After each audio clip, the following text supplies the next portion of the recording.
ada sekelompok orang ini yang kita lihat itu terencana ini. Datang ke suatu tempat, bukan berasal dari situ, mau membakar, mau merusak, dan menciptakan amarah rakyat, menyerang. Warga sekitar Polsek Wonokromo itu membantu kalau Gelombang unjuk rasa yang melanda berbagai kota di Indonesia dalam beberapa hari terakhir telah memicu respons dari Presiden Prabowo Subianto. Saudara-saudara sekalian, Presiden Prabowo dalam keterangan pers di Istana memaparkan langkah-langkah yang akan diambil pemerintah untuk mengatasi situasi yang berkembang. Ia menegaskan bahwa pemerintah tidak akan mentolerir tindakan anarkistis yang merusak fasilitas umum dan mengganggu ketertiban. Ya, ini sudah menurut saya udah merusuh, niatnya bakar. Presiden Prabowo saat berada di RS Polri menarik garis tegas antara demonstran yang murni menyuarakan aspirasi dengan kelompok yang disebutnya sebagai perusuh. Ia menengarai adanya niat terencana untuk menciptakan kerusuhan. Diketemukan truk isinya alat-alat untuk membakar. Dan kita lihat di banyak tempat, gedung DPR,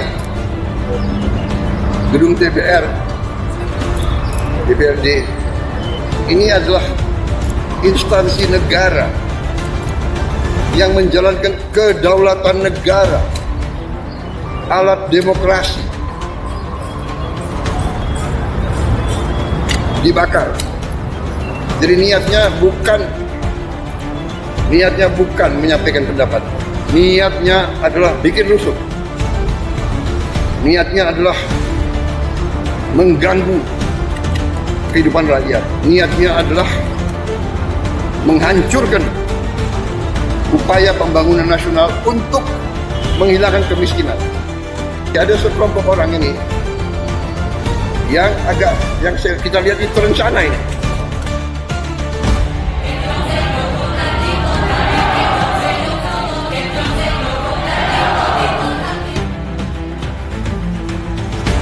Serangkaian aksi unjuk rasa masif melanda berbagai kota di Indonesia sepanjang bulan Agustus hingga awal September 2025.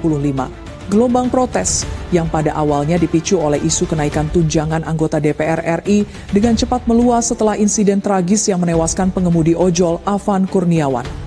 Demonstrasi yang dijuluki Indonesia Gelap atau Habislah Gelap Terbitlah Perlawanan ini diikuti oleh ribuan mahasiswa, buruh, dan elemen masyarakat sipil lainnya. Para pengunjuk rasa menyuarakan berbagai tuntutan, mulai dari pembatalan kenaikan tunjangan dewan, penolakan revisi UU TNI yang dianggap mengembalikan dui fungsi militer, hingga desakan pengesahan RUU perampasan aset.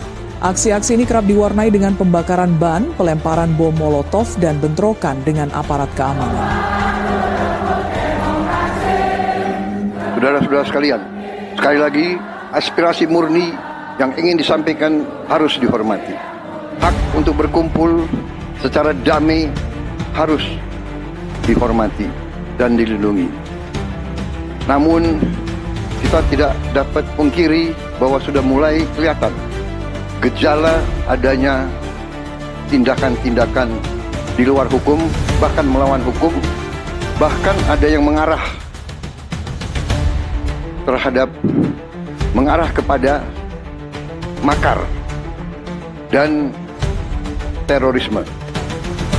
Menghadapi eskalasi protes yang kian memanas, Presiden Prabowo Subianto mengambil serangkaian langkah taktis yang cepat dan tegas. Dalam pidato resminya di Istana Merdeka pada 31 Agustus 2025, Presiden Prabowo menyatakan bahwa pemerintah menghormati kebebasan berpendapat, namun tidak akan mentolerir anarkisme. Langkah konkret pun segera diambil. Presiden Prabowo mengumumkan bahwa pimpinan DPR telah setuju untuk mencabut kebijakan kenaikan tunjangan anggota dan memberlakukan moratorium kunjungan kerja ke luar negeri. Keputusan ini diambil sebagai respons langsung terhadap salah satu tuntutan utama para demonstran. Namun di sisi lain, Presiden Prabowo juga menunjukkan sikap keras terhadap aksi-aksi yang diwarnai kekerasan dan perusakan. Ia memerintahkan aparat kepolisian dan TNI untuk menindak tegas para perusuh dan pelaku penjarahan. Ia bahkan menyebut adanya indikasi bahwa beberapa aksi kerusuhan bukan lagi murni penyampaian aspirasi, melainkan upaya mengganggu stabilitas dan pembangunan nasional. Selain itu, Presiden Prabowo juga melakukan konsolidasi politik dengan mengumpulkan para ketua umum partai politik, pimpinan DPR dan MPR di istana. Pertemuan ini, yang juga dihadiri oleh tokoh di luar koalisi pemerintah seperti Megawati Soekarno Putri dari PDI Perjuangan, menunjukkan upaya Prabowo untuk membangun soliditas nasional dalam menghadapi krisis. Ia juga mengundang para tokoh agama dan organisasi masyarakat Islam dalam upaya meredam situasi. Kami dari Persada Hizbut Tahrir Indonesia tadi menyampaikan ada panca satya, ada 5 kebenaran. Yang pertama itu satya hridaya, dengarkan suara hati dan suara rakyat, itu yang pertama. Kemudian satya wacana. Saya katakan tadi bahwa jaga mulut. Mulutmu harimaumu, lidahmu pedangmu.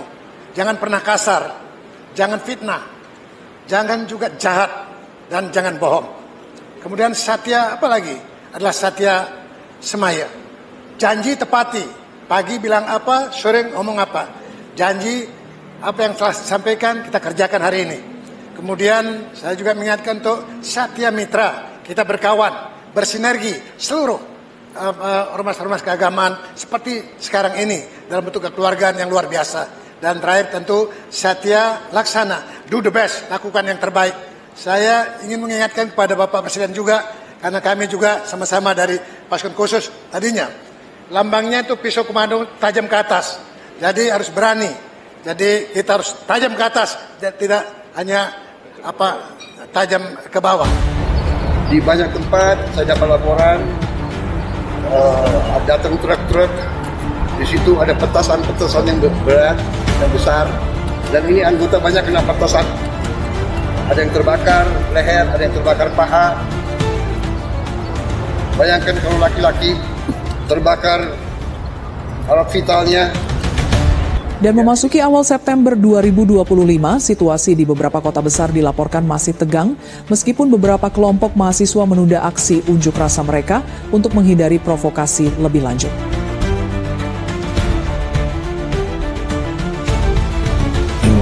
Baik-baik ya. Bu, terima kasih. Ya.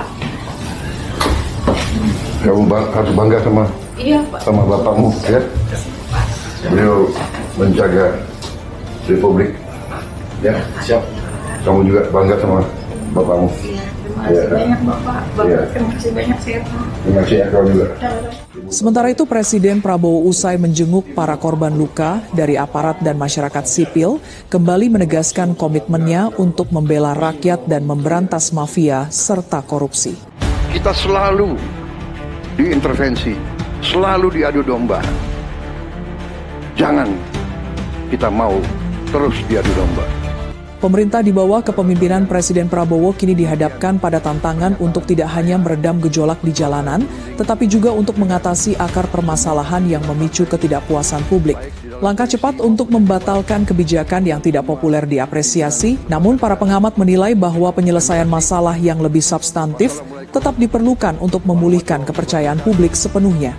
Dialog antara pemerintah, DPR, dan perwakilan masyarakat termasuk mahasiswa menjadi kunci untuk mencari solusi jangka panjang dan memastikan bahwa aspirasi rakyat benar-benar didengar dan ditindaklanjuti. Merdeka! Merdeka! Terima kasih sekali lagi.